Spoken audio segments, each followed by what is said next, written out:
हमारे नेता और विपक्ष के नेता राहुल गांधी जी का एक ही दायित्व है और कर्तव्य है कि उस देश को सुरक्षित हाथों में पहुंचाना। करता क्या नहीं करता, तो हम लोग तो इस देश की रक्षा के लिए लड़ रहे, आवाज दे रहे हैं। तो सबसे पहले लोकसभा भंग हो, और लोकसभा भंग हो, प्रधानमंत्री रिजाइन करे।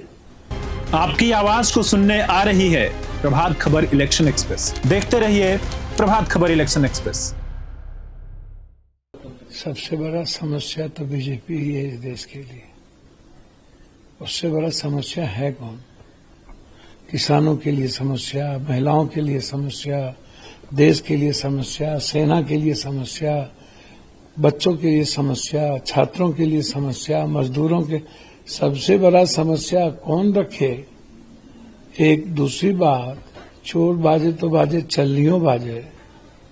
पहले तो आप किरण रिजिजू जी, जुम्मा आपको 4 दिन हुए नहीं। मणिपुर और नॉर्थ ईस्ट पर तो आपने एक बार अपने आका के डर से बोला नहीं। आज 1 साल से ऊपर हो गए मणिपुर जल रहा हो। कभी आपने मणिपुर के बारे में बोला? कभी आपने मणिपुर की जनता को जाकर के आंसू पोंछे? कभी आपने चाइना को चैलेंज की? तो आप जो साउथ का, जो नॉर्थ का इलाका है, मणिपुर से लेकर के नागालैंड, इम्फाल, वो इलाका, वो आज बिल्कुल लगता है कि देश से बिल्कुल अलग है। चाइना इंटरफेरेंस कर रही है और हमारी सरकार मुक्तदर्शक बनी हुई है, मौन है, और लगता ही नहीं कि इस देश में कोई सरकार और कोई चलने वाला कोई ऐसी सरकार है जो नियंत्रण रह गया हो हमारे इस देश के कानून व्यवस्था पर। तो किरण रिजिजू के बारे में मैं आपको क्या बोलूं? वो एक। अब दूसरी चीज, किरण रिजिजू को अपने इतिहास के बारे में, बीजेपी के इतिहास के बारे में पता कर लेना चाहिए कि इन लोगों ने कितने बड़े 100 चूहा खा के बिल्ली चले हज करने। तो इन लोगों ने कितना जबरदस्ती रेनकोट से लेकर, हम मनमोहन सिंह जैसे दुनिया के स्टॉलवर्ड इकोनॉमिक्स पर जिस तरीके का आरोप इन लोगों ने लगाया और गलत तरीके से भ्रष्टाचार को एस्टेब्लिश करके कांग्रेस को हराया, और बाद में ये जुमलाबाजी हो गए, कह दिया जुमलाबाजी। और आप तो समझिए कि संविधान से ऊपर हो चुके हैं। तो संविधान की गरिमा की रक्षा के लिए हमारे नेता और विपक्ष के नेता राहुल गांधी जी का एक ही दायित्व है और कर्तव्य है कि उस देश को सुरक्षित हाथों में पहुंचाना। चोरी करके आप सत्ता में आइएगा और डकैती करवाएगा आपसे सीधा सीना जोड़ी, चोरी भी सीना जोड़ी भी। तो ये तो मरता क्या नहीं करता, तो हम लोग तो इस देश की रक्षा के लिए लड़ रहे, आवाज दे रहे हैं। सर, जयराम रमेश ने एक बार फिर एसआईआर पर डिस्कशन की मांग की जो बिहार में ऑपोजिशन ने।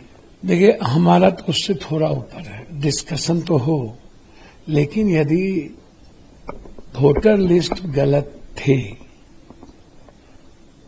तो उस वोटर लिस्ट पर लोकसभा का चुनाव हुआ, तो सबसे पहले लोकसभा भंग हो, और लोकसभा भंग हो, प्रधानमंत्री रिजाइन करे, उसके बाद एसआईआर करवा ले पूरे देश का, तब फिर से चुनाव हो और फिर से हम लोग चुनाव में चले। तो पहले तो लोकसभा भंग करने की बात हो। दूसरी चीज, चुनाव आयोग हिटलर के तरह मुखेर कानून, ये अलाउद्दीन के चिराग तो है नहीं चुनाव आयोग। कभी कह देंगे हम सीसीटीवी फुटेज नहीं दिखाएंगे, कभी कह देंगे 65 लाख के लिए हम बाध नहीं है, किसका नाम हमने काटा, आप 7 दिन का नोटिस होता है, आपने वो नहीं दिया। तो आपको मनमानी करने की पूरी छूट, एकदम बैटिंग करने की आजादी दे दिया जाए। आपके खिलाफ संविधान को यदि आप खत्म करोगे तो संविधान बनाता कौन है? सदन। तो सदन में इस पर चर्चा तो होगी और संविधान की व्याख्या सुप्रीम कोर्ट करती है। तो इसीलिए हमारे जो साथी मित्र ने जो बात कही है, जयराम रमेश जी ने, वो सही कही है।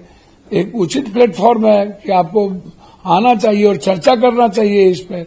तो चर्चा से भी भागते हैं, सीसीटीवी फुटेज से भी भागते हैं, किन किन का नाम कटा उससे भी भागते हैं, नोटिस नहीं दे दोगे इससे भी भागते हैं। 1 महीना में टर्की के कौन से सैटेलाइट से आपने ये पता कर लिया कि 20 लाख लोग मर गए, 37 लाख लोग मिसिंग हैं, 8 लाख लोगों का डबल नाम है, 16 साल से आपकी सरकार थी, आपको पता नहीं चली, आधार कार्ड गलत हो सकता है इससे पहले आपको पता नहीं चला, जबकि सब कुछ आधार कार्ड से लिंक है। तो ये एक बात बिल्कुल चर्चा तो होनी ही चाहिए और प्रधानमंत्री भागे हुए रहते हैं। तो सड़क से लेकर के सदन तक हमारे नेताओं का जो वोट का अधिकार है, गरीबों का अधिकार है, उसके लिए आवाज है, वो लड़ाई लड़ रहे हैं और आर पार की लड़ाई लड़ रहे हैं।